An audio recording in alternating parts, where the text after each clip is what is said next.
Hi, my name is Heather and I'm a registered occupational therapist at This Is Healthful.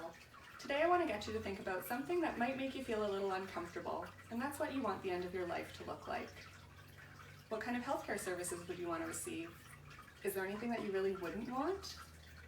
These are just some of the difficult questions that come with planning for the end of your life. And to be honest, most of us don't think about our own death because it doesn't feel good, so we don't have a plan in place.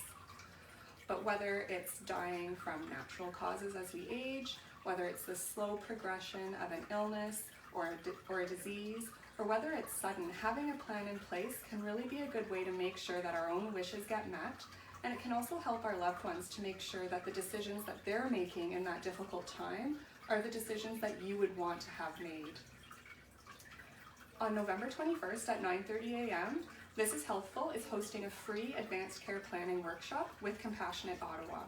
This workshop is going to help you to answer these difficult questions and have this tricky conversation in a structured and safe way.